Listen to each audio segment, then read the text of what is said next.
Na bago mga bagong dating galing Bicol. Ayan, shout out. Ayan, shout out. Shout out sa ating motor na nagpadala ng gamit galing Bicol. Ayan, nandito sa tropa sa Kalaw So pakita natin 'tong isa-isa mga gamit. Ito disclaimer lang po sa mga sa mga hindi naniniwala sa mga gamit na ganito So para lang po ito sa mga naniniwala. Ayan. Sa mga gamit. So yan, ipakita natin itong isa-isa ng mga gamit mo. Native, o yan, upunaw na naging bato siya. Ayan, yan, napakaganda nitong pangkabal. Yan, sa mga naniniwala ng kalikasan. Yan, isang uri ng mutya na tinatawag. Ayan, pangkabal, pandipinsa sa mga aksidente o mga sakuna. Yan, naging bato na siya. Native, tawagin o punaw, isang tawag sa Bisaya. So pakita po natin isa-isa kung anong mga klaseng mga mutya to. Yung mga bagong dating. So yan yung mga bagong dating na ipakita natin. Yung mga dati, mga na yan. Yan yung mga dati. So yan, ito mga bago. Pakita natin itong mga bagong dating na mga gamit. So ayan, ito yung bagong tagusan. Yan, tagusan siya na apat ang butas, kaya lang yung tatlo hindi tumagos. Yung isa lang ang tumagos yan. Nagagamit sa negosyo, sa pang-apply, tsaka sa mga lakaran. So ayan, paganda nito. Ayan, meron pa kasama yan dito Ayan, na gamit So meron pang isa yan na ito, itong isa. So ayan, dalawang piraso natagusan. Ayan. Napakaganda nitong gamit pang depensa o sa mga lakaran. Ayan, napakaganda nito. Ayan, tagusan na bato. Mga bagong dating. So ito naman ayan, kakaiba naman to. Ayan, siya, isang uri ng tipay na naging bato kinainan ng kalikasan. Ayan, sa mga naniniwala, ayan, wala pong ritong yan. Tipay na naging bato. Ayan, sa kabal, ayan, mainam to. Kunat sa balat, laman, tibay ng buto. Ayan, didipinsahan ganito sa oras ng mga aksidente. Kasi ito po ay sa kabal. Ayan. Sa pagtitesting po natin ito, hindi siya obra sa negosyo. Ayan, napakaganda niyang pang-proteksyon o kabal. Ayan, napakaganda nito. Ayan, sa mga naniniwala ng kalikasan, ang singaw ng kalikasan, mga legit, wala pong retoke yan. Ayan, mga original na gamit. So ayan, nakita natin itong isa-isa. Tapos ito naman, isang uri siya ng tipay na naging bato. Yang kinain na rin siya ng kalikasan. Ayan, pangkabal din po ito. Ayan, napakainam nitong pangkabal, pangdipinsa sa mga sakuna, itong ganitong klase. So ayan, napakaganda nito, yung gamit. Ayan, napakaganda nitong gamit, pangkabal. Pang necklace pwede siya. Ayan, napakagandang gamit nito. Ayan. Ayan, mga bagong dating. Ayan, isang uri ng shell na tipay na naging kinainan ng kalikasan na naging bato. Ayan, napakainam nito sa mga pandipinsa. Ayan, kabal, ayan, mainam to. So ayan, tapos yung iba ayan yung iba. Iba na itong iba, yan tinatawag ni Utol na luya na naging bato. Ayan. Yan, gamit daw sa negosyo yung ganito Yan, luya na naging bato. Pakainam nito.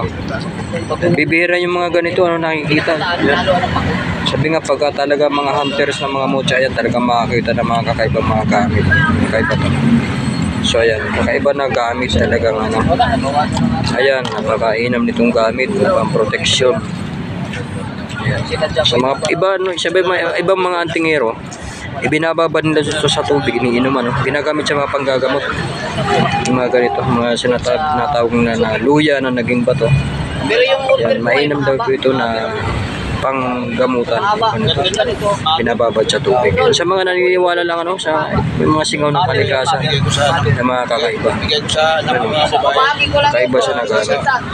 So ayan, ito, isang uri din siya ng shell na naging bato na hawig siya sa tipay. Yan, kinain na rin siya ng kalikasan. Yan, sa kabal. Yan, kunat ng balat, laman, tibay ng buto. Yan, maganda siya pang magagamit siya sa sa mga pamproteksyon na tawag na baluti sa katawan, lalo sa mga aksidente. Pang necklace siya, yan nagamit. Sa kabal, mainam to. Hindi siya po pwede sa negosyo yung mga ganito. Tinatawag ng mga pandipinsa o tinatawag na agimat sa mga naniniwala, anting-anting. Mga kalikasan, wala na pong orasyon. Yan, sapagkat may mga sarili ng mga berto dito sapagkat ito ay mga kalikasan. Ayan, mga kalikasan po yan. Papahiran na lang po yan ng langis na may bendisyon yung langis. Ayan, at dagdag sa enerhiya. Ayan, sa mga gamit. So, ayan. So, ito, isang uri din siya ng shield siya. Din, naging fossilized na siya. Yan, isang uri ng shield din. Ayan, naging ano na rin siya. Naging fossilized na rin. Ayan. Na talagang kinain na ng kalikasan. Yan, napakaganda nito. Yan, gamit sa kabal din. Yan, mainam to na gamit pangkabal. Yan, pandipinsa, proteksyon sa mga banggaan, sa mga aksidente sa sasakyan. Yan, mainam to na gamit sa mga disgrasya, lalo na sa mga sa mga driver. Yan, mainam na gamit to. Yan. Pero yung mga ganitong gamit, hindi pa nakakabatid. Ang maganda nito, nakalapat sa katawan, hindi siya po pwede sa baglang. Kailangan, ang tinatawag na gimat ay kailangan nakalapat sa katawan, hindi sa bagling nalagay. Sa proteksyon nito, yung katawan, hindi yung mga hindi bag. Isang uri ng shell na naging bato na kinain ng kalikasan. Original po yan, legit, walang ano yan, walang retoke talaga. Yan, galing Bicol to, mga bagong dating na mga gamit. So yan. Tapos ito, ito kakaiba, yan. Nakikita nyo. Isang uri siya ng shell sa kabundukan na naging bato. Ayan, makikita nyo naman po. Kinain na siya ng kalikasan, kinapitan na siya ng bato. Legit na gamit na talagang mga kalikasan. Kinain na siya ng kalikasan. Ayan. Isang uri ng shell na parang kamag-anak siya ng suswan, kaya lang ito malaki. Kulay puti, kinain ng kalikasan. So ayan. Naging fossilized na siya. Ayan, napakaganda itong gamit. Ganon din mga gamit nito, sa kabal, yan, kunat sa balat, laman, sa tibay ng buto. Yan, napakaganda nito. Talagang nakita ko ngayon. napakainam nito na Nakita gamit. ko, kinuha ko. Sabi ko, Napakaayos ng gamit ito. Napakaganda nito. kinapitan siya na. Napitan na ng kalikasan to. Napakaganda nito. Uhipan. Totoo yan. Grabe. Grabe, napakaganda mga gamit, mga legit. Yan, wala na pong retoke ng mga gamit to. Yan, pinakikita po natin. So yan, mga iba-ibang, ayan, yung mga balakita po natin. Tapos ito naman, bibihira tayo makakita ng mga ganito. Yung batong anay, yan, gamit po, ang gamit. Ginagagamit ito sa yung mga kontrito sa mga palipad hangin, yung mga batong anay. Napakaganda. Batong anay, yan. Sa mga naniniwala, sa mga kulam-kulam, ayan, mga palipad hangin, mainam na pagunta ito. Mga ganitong klase, batong anay. So kakaiba ng mga gamit, mga bagong dating. So ito, mayroon pa rito, mga kakaiba. Ayan. Ayan, tuwain natin ito. Ayan, So ayan, kakaiba rin siya, fossilized na rin.